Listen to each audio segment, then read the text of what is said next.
Hello, Miss Kelly. So we're meeting in person and you're sharing your screen with me.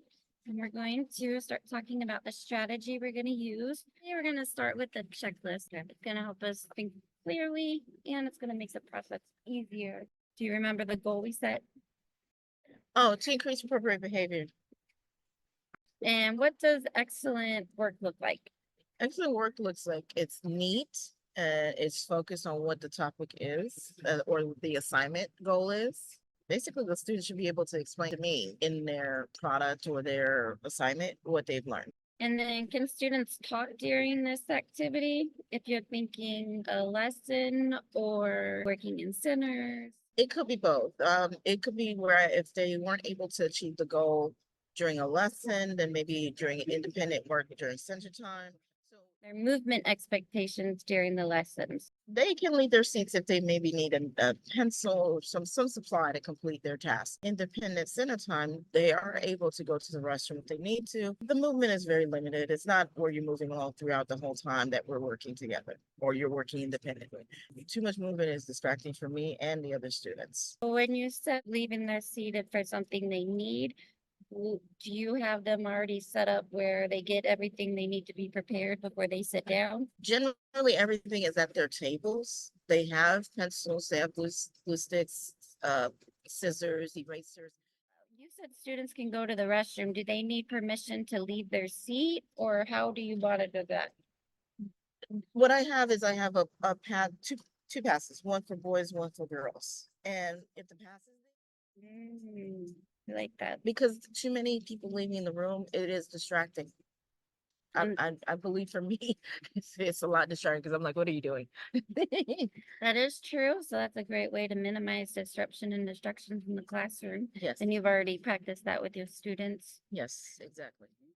Moving around doesn't get your work done. And if your work is not done by the time our sensors is done, then we're going to have a conversation. Mm. But if you are able to complete that task, I allow you to go ahead and do a extension type of activity. If you want to go and read a book in the library, or if you want to go and do math lessons on your computer, that is fine. I think that's a great way to tie in the strategy we're going to use about rewarding students with the PBIS reward. Mm-hmm. The other part of establishing the community and getting the kids to buy in Mm-hmm. to get the students' input.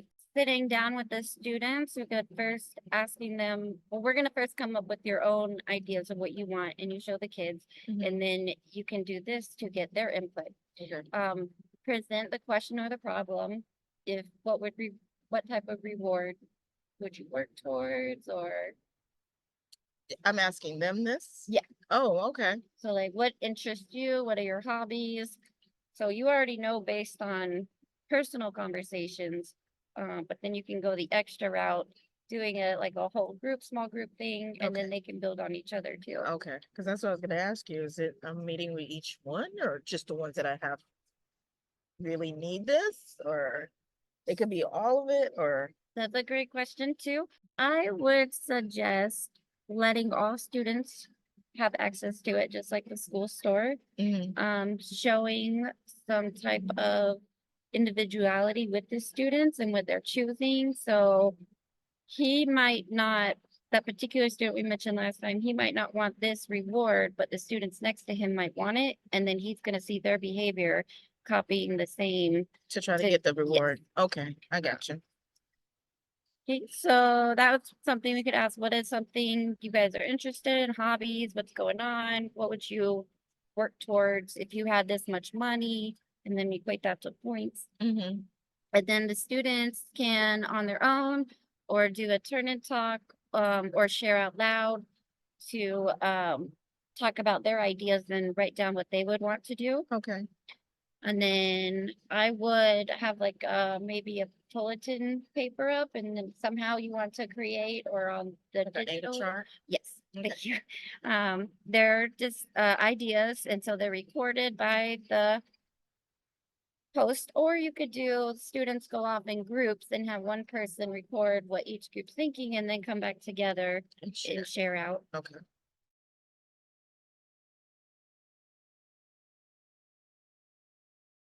Letting them vote privately to identify which ones they would like more. And then that's something you can bring in. I would maybe have their names. So then you know, well, if you only got 2 votes for this, who is it that's voting for that? Is that something you should put in the store that will really help, or could these? Based on those students? Yeah, and then Okay. talking about 2, what are you voting on? What's the criteria? And then could present the question again, and then on their own, see if they have anything else to respond to, or revisit the same checklist in maybe a month or 2 because kids' interests change. Right, okay. But those will also be for you. So these are great checklists to help you go by section, and then we can also tweak the checklist too if we need to. But then if you have a different way of how you want to teach it, we can talk about that too and recreate a checklist. So there's no right and wrong. Okay.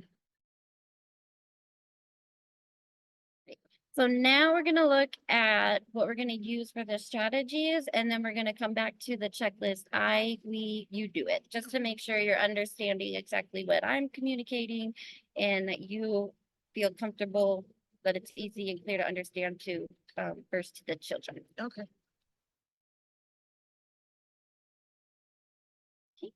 All right, so you have your screen shared with us. Mm-hmm. Right, if you go to the PBIS rewards. All right, so we are in the PBIS portal and you already have your homeroom assigned to you with your student. Right, so if we look over at the stores, if you'll click on the stores. And the students can view this on their computer as well when they log in. Mm-hmm. All right, so we have the school store to the left.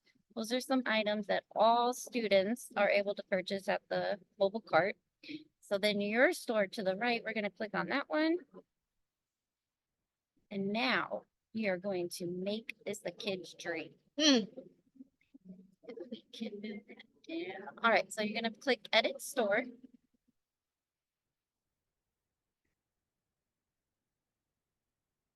Okay, so now, go ahead and press the green item. We're gonna include an item. Alrighty, Yep. Okay. so what is something you think off the bat you know about your kids that they might enjoy? The hoodie is one that I know because I'm always telling them to take it off because we're inside the building. It's not cold.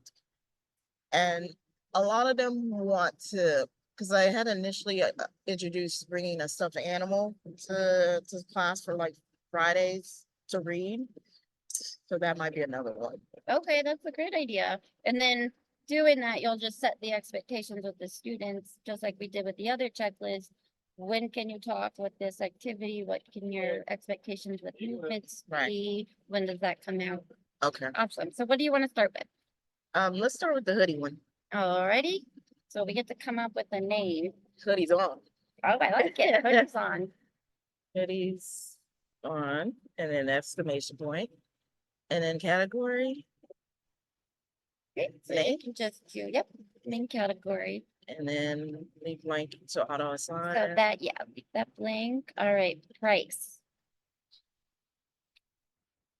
What do Since you, we're doing points, I think this is worth like 5 points. okay, awesome.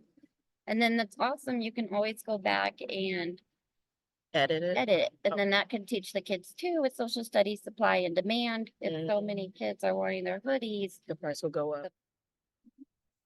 Okay, so I put 5 points for the hoodie. Yes. Hoodies on. And then another great way to differentiate the students who can't read, we can add an image. So if you can pull up Google, or we can just go to clip art and find a picture of a hoodie. And I would download it and then go into select file, pull it up. Okay, you want me to do that then? Yes. Oh. You do, okay. Let's see if I can do that. Okay, so I'm gonna go ahead and pull up. So you already have a clip art? Yeah. Awesome. Excuse me. We made our own PBIS folder so we can keep all of our stuff together. It's a great place to put what this is for and how to earn it. Okay,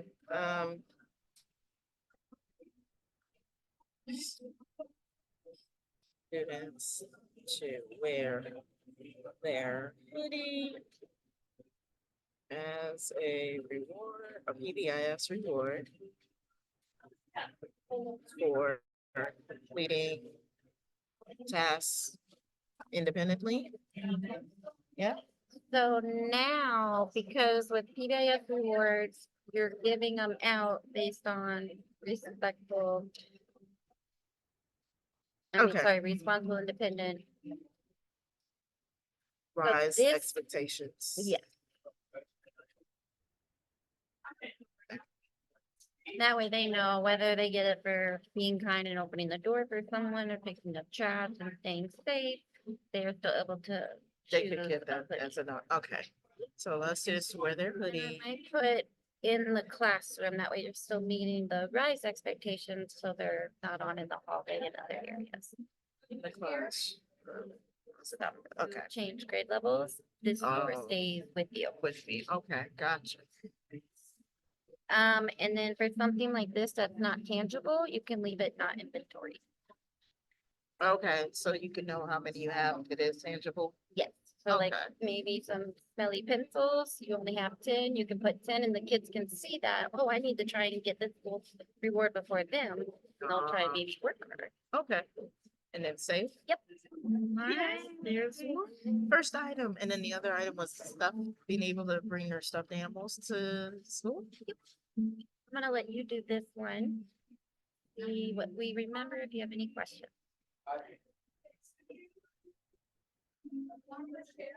Animal to class one, so I need to limit the amount. So now this is something else to think about. If it becomes a disruption, what would your expectation be for that? And how often do you give out points to where students are gonna be bringing in stuffed animals all the time? Okay, let's start with that first part. The expectations when they bring their stuffed animals. Well, their expectation, the expectation would be that you bring in one item, one stuffed animal, and it's only for you. You're not sharing it with anyone else. And it's for you to read, to bring out for reading, independent reading, not for the day. No, that's a distraction. Walking around with your stuffed animal all day, and it's only for the classroom. Do you think maybe changing the name would help make it more clear, like a reading buddy? Stuffed animal for independent reading, and then 5 points, and then I guess I can bring in a picture of a stuffed animal. And for this purpose of getting to know the program, Google Clip Art or Microsoft Bing is always great. And I will send you a website where you can get images for free with no copyright issues. Okay. That'll be good. Really quick too. All right, so I'll pick this one.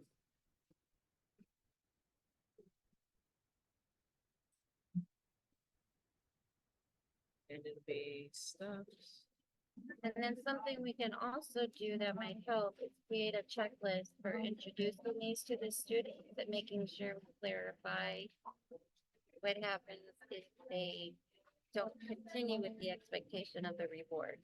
Or Okay. where do they put the animal when they're not using it? If they're not following their expectations. Yes. Okay. Nice. Would they get points back or is that something they're not refunded? They have to work for it again?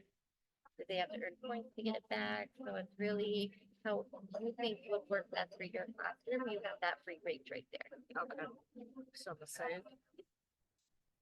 Okay. So I have 2 items so far in my store. Yay. Now, I need something that's like, that's gonna make them wanna earn more points. I need something super, super, super big. I think what they like to play, they like to be on the computer, playing like Math Playground and what's the other one? Cool Math. So maybe something like, Minecraft. yes. Oh, that's a big one. So that, I'll do 10 points for that. Yeah, all right, let's do it. Okay, so let's say, When they log on, this is what they will see. okay, So they can click on it and then they will, well, it's not gonna show us. because we're not student. But they can click here on that I for information and it gives them the description. So they can't purchase anything yet, but they can go ahead and look at what they want. What do they see? Something at home.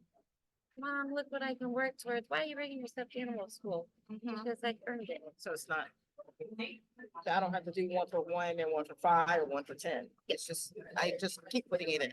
Do you have a treasure box? I do, but, Are they big ticket items? not really. I mean, oh, you know, when they do get a chance to pick out of it, they're like, ooh, let's go. Cause that's just random things in there. There you go. So 1 point could be for a treasure box item. And then if they want one thing or two things, Okay. they have that flexibility. Maybe we could even do colored sheets. Oh, That's something they could take home. true. Okay, so I guess I could put a picture of a treasure box there for my friends that are not the best readers. Treasure box. Great ESOL strategy. Yes, ma'am. Oh, these treasure boxes look a lot better than mine. As a reward for PBIS prize. Expectations. I do want to comment, I really love how you're using the same language for the description, so students will see that and will help them process what it is they're reading. And it helps them clearly understand that they can reach that goal too. Yep. And then, I'm not sure if I should, because it's very random. If it's random, I would not inventory. Okay, all right. And then I think that's it. Yes. Now, because you're not inventorying, that's something you might want to decide, should they first go pick and choose something they want and then come check out with it? Or do they want to turn in their point and then go look? Okay, But then if they don't find something, have to go back and put points back in. yes, and then that kind of messes up the data with giving that point out. You want to be a little careful about doing that. Okay. Now I want you to pretend like a student is going to purchase something from your store. So you'll go back to your main store. So So- let's say student B wants to purchase a hoodie. Mhm. So let's go ahead and we'll get him a hoodie. Okay, so when that's blue, now down here, you see your cart total is 5. Okay, Oh, so he has it's- enough. Yep, he Okay. tells you how much he has, if he can afford it or not. And then he's getting one choice of a hoodie time for 5 points, and then you can come down and press purchase item. Then it will automatically take out his points, and then it will show his balance, Balance. how many he got for the year, and then how much is left. Okay, So then they can see too, I've earned this much already and I spent this much. okay, Go ahead and do the treasure box choice too. okay. Alright, So check it he's out. kind of use all his points. Oh, okay. So now, if we put in someone's name and they have enough points, Nope, not enough points. Oh, this person does have enough. yes. Okay. Right, so if we scroll down, so they can choose to purchase the hoodie one time. Minecraft minutes, if you allow them to. So again, you can remove that. And then treasure box choice. Let's say they want 4 things from the treasure I box. would actually change this number. Yep. To 4. Then they can see that they'll be spending 24 points for 6 items. And then when you're ready, or they're ready, you would press purchase items. Okay, and then I can always add in more things. Yes. Okay.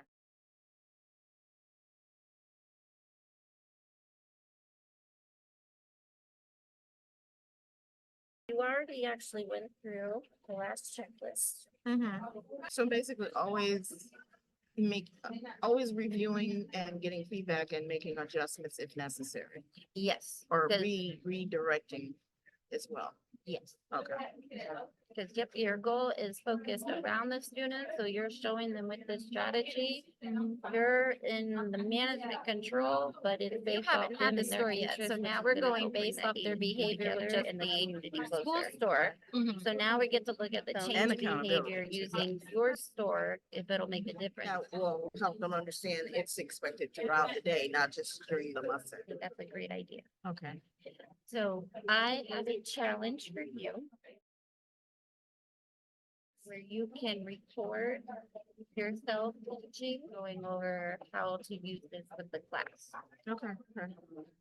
How do you feel leaving here today? Much better, because now I have a store that I can show the kids, and that will encourage them more to try to get those points. Because you have some people that just get points because I see them doing things, but not that many of them are actually really working hard to get them. You know, they're not like, I need to get these points, Miss Kelly. There's none of that going on. But I think once this is presented to them, they'll be wanting to get into it more. Thank you, Ms. Kelly, for meeting with me, and I'm hoping this will be a success in your classroom. Thank you, Mr. Pillsbury. I hope so too.